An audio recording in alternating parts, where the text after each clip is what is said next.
लगभग 64,085 रोजगार के सृजन का मार्ग प्रशस्त होगा। कॉन्क्लेव में मध्य प्रदेश में निवेश और रोजगार सृजन को बढ़ावा देने की दिशा में 7 महत्वपूर्ण MOU भी साइन किए गए हैं। इसी प्रकार से स्पेस टेक नीति 2025 के मसौदे का भी अनावरण हुआ है। यह नीति राज्य को भारत की स्पेस टेक अर्थव्यवस्था में अग्रणी स्थान दिलाने की दिशा में महत्वपूर्ण पहल है, जिसके माध्यम से अंतरिक्ष प्रौद्योगिकी, स्पेस टेक्नोलॉजी, अनुसंधान, निवेश और रोजगार के नए द्वार खुलेंगे। भावांतर योजना जो शुरू की गई 13 तारीख को देवास से, उसके बहुत अच्छे परिणाम आ रहे हैं।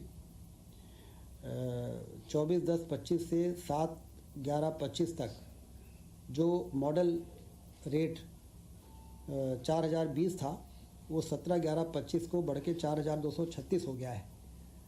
और समर्थन मूल्य से मॉडल रेट का डिफरेंस जो है वो भावांतर होता है।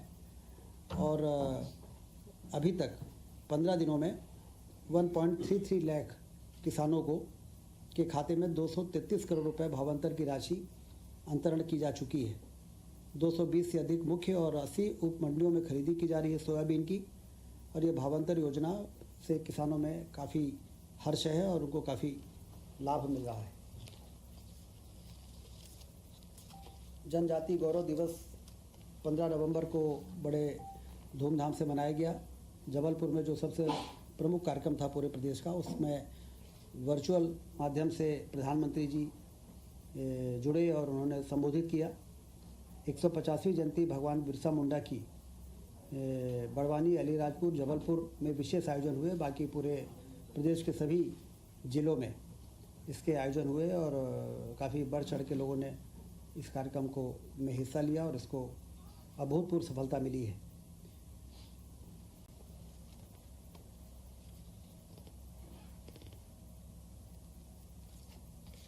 पन्ना जिले के हीरे को GI टैग मिला है।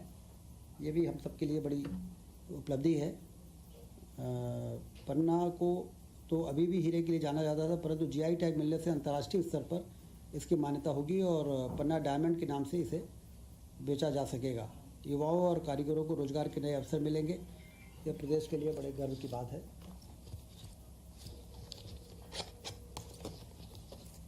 लाडली बहना योजना 12 नवंबर 2025 को सिवनी में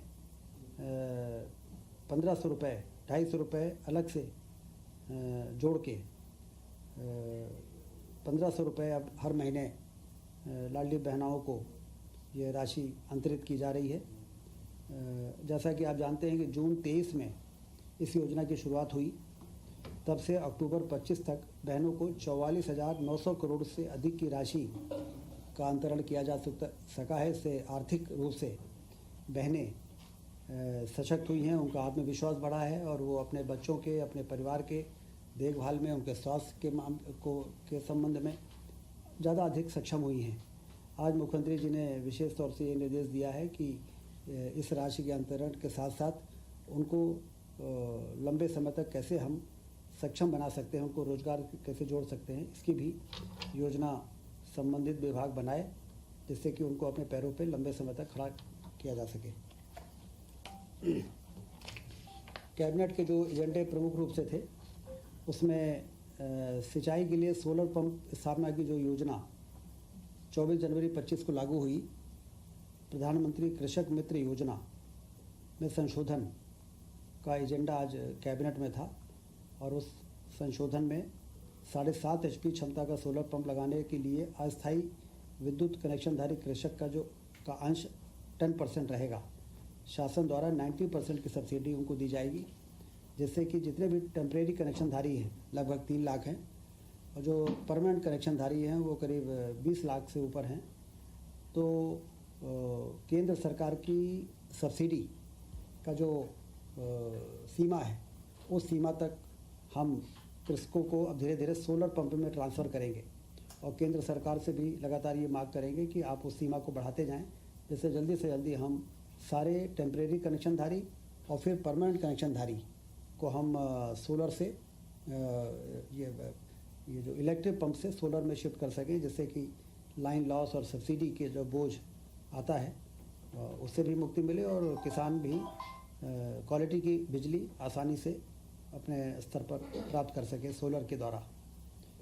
3 व 5 HP के जो अस्थायी विद्युत कनेक्शनधारी हैं को एक क्षमता अधिक यथा 5 या 7 7.5 HP सोलर पंप प्राप्त करने के लिए विकल्प दिया जाएगा।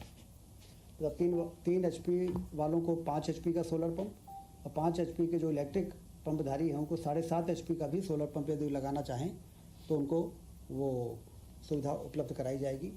यह संशोधन आज के कैबिनेट के इस एजेंडे में लाया गया है। एक बहुत ही महत्वपूर्ण निर्णय हुआ है। मिशन वात्सल्य योजना अंतर्गत गैर संस्थागत सेवा यथा स्पॉन्सरशिप, फॉस्टर केयर और आफ्टर केयर जो बच्चे इस प्रकार के हैं, जैसे विधवा, तलाकशुदा या परित्यक्ता माता के जो बच्चे होते हैं, अनाथ एवं विस्तारित परिवार के साथ निवासरत बच्चे, असाध्य बीमारी से पीड़ित माता पिता के बच्चे, इस प्रकार से जो बच्चे हैं लगभग 33,346 बच्चे, उनको प्रतिमाह 4,000 रुपये दिया जाएगा। केंद्र सरकार 60% इसमें का अंश रहेगा और राज्य का 40%।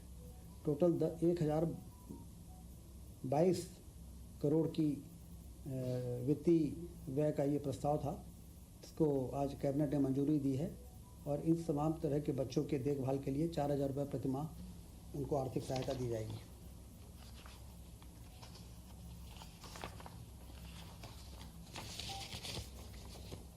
मेडिको लीगल संस्थान के अधिकारियों को पुनरीक्षित वेतनमान 7वां वेतनमान का वास्तविक लाभ 1/1/2016 से प्रदान किया गया है। उसी अनुक्रम में मेडिको लीगल संस्थान के अधिकारियों को भी लाभ दिए जाने का निर्णय लिया गया है। 93 लाख रुपये इसमें एरियर की राशि का वित्तीय भार आएगा।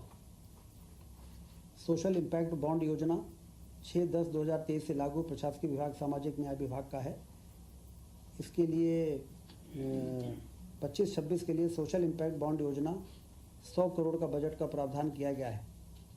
योजना के तहत सामाजिक सेवा प्रदाता हितग्राहियों को सेवा प्रदान करने के लिए रिस्क फंडर से धन जुटा है। प्रदत्त सेवा के परिणाम का मूल्यांकन एक निष्पक्ष बाह्य एजेंसी द्वारा की जाएगी। सोशल स्टॉक एक्सचेंज उक्त संपूर्ण कार्य को संपादित करने के लिए एक कॉमन प्लेटफॉर्म के रूप में कार्य करता है और विभिन्न सामाजिक उद्देश्यों के कम करने वाले नोट फॉर प्रॉफिट संस्थानों को रिस्क फंडर्स धन जुटाने में सक्षम बनाता है। इसका भी अनुमोदन किया गया है।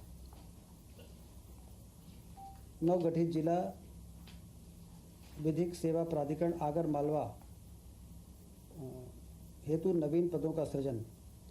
विधिक सेवा प्राधिकरण के लिए जो आवश्यक नवीन पद हैं उसकी भी स्वीकृत की गई है 9 नवीन पदों की और इसमें 59.42 लाख रुपए का वित्तीय भार आएगा। प्रदेश के 12 जिलों में 50 बिस्तरीय आयुष चिकित्सालय एवं बड़वानी के 30 बिस्तरीय आयुष चिकित्सालय के संचालन के लिए नवीन पदों का सृजन किया गया। ये बहुत ही महत्वपूर्ण निर्णय हुआ है। आयुष चिकित्सा को प्रोत्साहित करने के लिए, बढ़ावा देने के लिए अब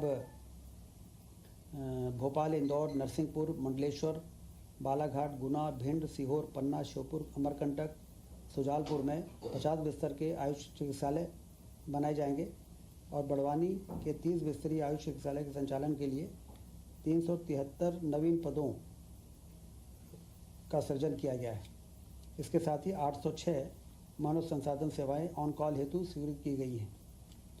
इन 373 नियमित पदों पर वार्षिक व्यय आएगा 25 करोड़ 57 लाख रुपए और 806 जो मानव सेवाओं का प्रबंधन भारत सरकार के राष्ट्रीय आयुष मिशन से किया जाएगा। ये बड़ा मैन पावर मंजूर हुआ है जिससे आयुष चिकित्सा को गति मिलेगी।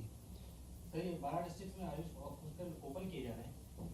हाँ, 12 जिलों में, इसके पहले 21 जिलों में हमारे आयुष चिकित्सालय चल रहे हैं। 12 और जिलों में इस प्रकार की 50 बिस्तर और 30 बिस्तर का बड़वानी में ये नए मंजूरियाँ हुई हैं। मतलब 33 हो जाएंगे। विज्ञान एवं प्रौद्योगिकी विभाग के अंतर्गत मध्य प्रदेश विज्ञान एवं प्रौद्योगिकी परिषद में नवीन पदों की भर्ती पर लगाई गई रोक हटा ली गई है। साइंस एंड टेक्नोलॉजी विभाग के अंतर्गत जो रोक थी नवीन पदों की भर्ती की, वो आज विड्रॉ हो गई। ये सारे ही एजेंडे रहे आज कैबिनेट की बैठक में, जिस पर चर्चा हुई है, निर्णय हुए हैं।